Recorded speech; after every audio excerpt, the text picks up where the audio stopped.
Participe desta sessão de cartas enviando seu e-mail para contato@catolicismoromano.com.br. Portal Catolicismo Romano. Cartas. Ouça agora a interpretação de uma carta enviada pelo internauta Marcelo ao e-mail da Associação Cultural Montfort. Participo de uma reunião numa capela católica e percebo que depois do tsunami que afligiu o Sudeste Asiático, ou até mesmo o terremoto no Haiti, que as pessoas estão tendo os mesmos questionamentos pressionando a nossa fé. Aproveito uma reportagem, pois os argumentos são os mesmos, idênticos. Após um grande desastre com fotos de pais chorando sobre filhos mortos se espalhando pela consciência humana ao redor do mundo, surgem questões sobre a fé. Onde estava Deus? Por que uma divindade tão boa e poderosa permite tanta dor sobre milhares de inocentes? O que essas pessoas fizeram para merecer tanto sofrimento?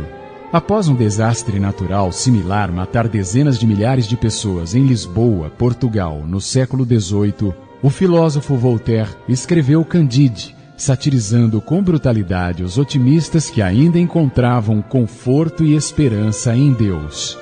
Após o tsunami no Oceano Índico e o recente terremoto no Haiti, a mesma dúvida angustiante está na mente de milhões de religiosos. Veja o livro de Jó na Bíblia hebraica.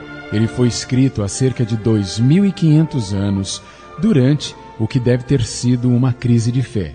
O acordo com Abraão, adore um Deus e seu povo será protegido, parecia não estar funcionando. Os bons morreram jovens, os maus prosperaram. Onde estava a justiça prometida? Eu fui uma boa muçulmana, rezei para Alá todos os dias. Não sei a razão pela qual tudo isso me aconteceu. A frase é da iraniana Alma Seper, sobrevivente do terremoto que atingiu o sudoeste do país no dia 27 de dezembro de 2004 e foi proferida junto à vala em que ela acredita terem sido enterrados 21 parentes seus, entre eles um marido, uma filha, um filho e vários irmãos. Seper não é a única a ter se feito questionamentos dessa natureza. Na verdade, com sua dúvida, adentra num terreno já percorrido por um dos maiores filósofos de todos os tempos, Voltaire. Emerge dos versos uma boa dose de indignação. Se Deus é bom, por que permitiu tal tragédia, que não poupou nem as criancinhas? No fundo, Voltaire coloca uma questão que todos já nos fizemos. Como contabilizar o mal com a ideia de um Deus benfazejo? É preciso dizer, o mal está na terra. Seu príncipe secreto é desconhecido. Do autor de todo bem terá ele partido, diz o poema. Com efeito, a contradição entre a ideia de um bem absoluto e o mal visível é conhecida desde a antiguidade. Atribui-se a Epicuro o seguinte dilema: se Deus é bom e onipotente, não poderia haver mal sobre a terra. Havendo, ou Deus não quer acabar com o mal e não é benevolente, ou não pode fazê-lo e não é onipotente. Este é o conteúdo da carta. Vamos ouvir a resposta ao texto do internauta, feita pelo professor Orlando Fedeli, presidente da Associação Cultural Montfort.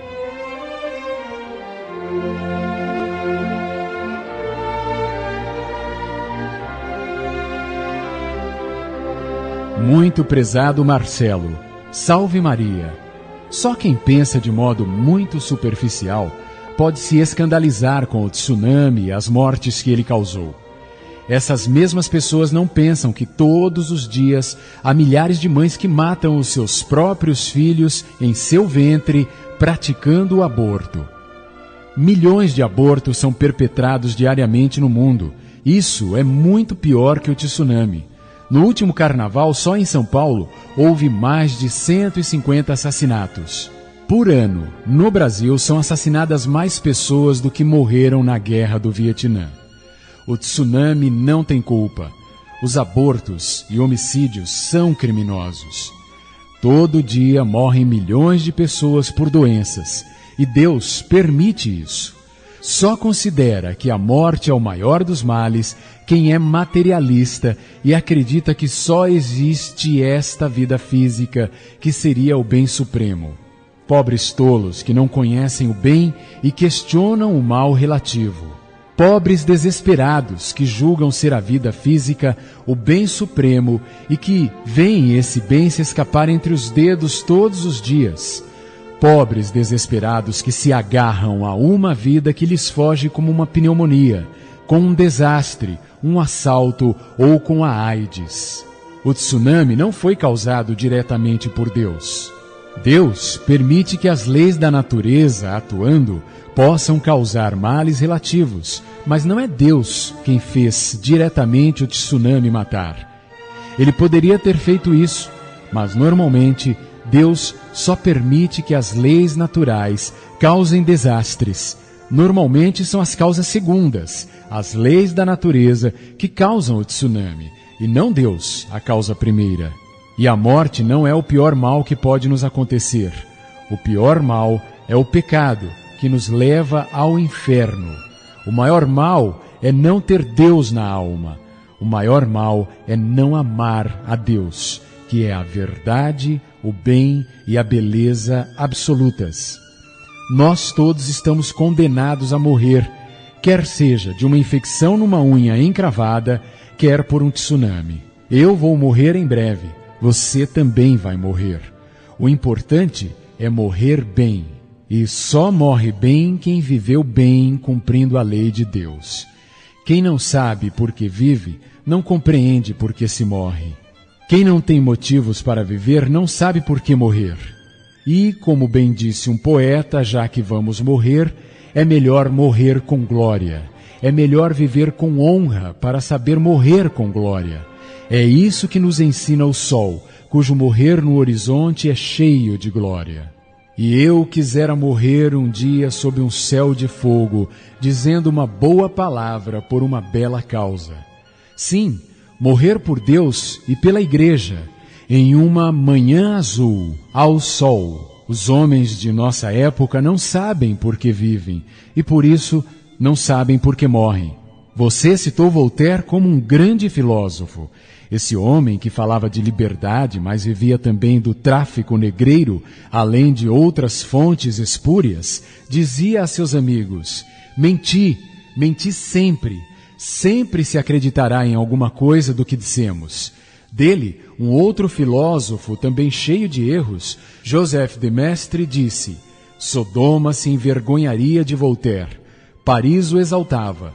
Esse Voltaire que concluía todas as suas cartas dizendo: esmagai o infame, isto é, Jesus Cristo, esse homem que viveu caluniando, mentindo e sofismando, esse homem de vida corrupta, teve morte horrorosa por desespero, comendo seus próprios excrementos. Voltaire? Horroriza-me citá-lo, e lamento ter que escrever o nome dele, o infame.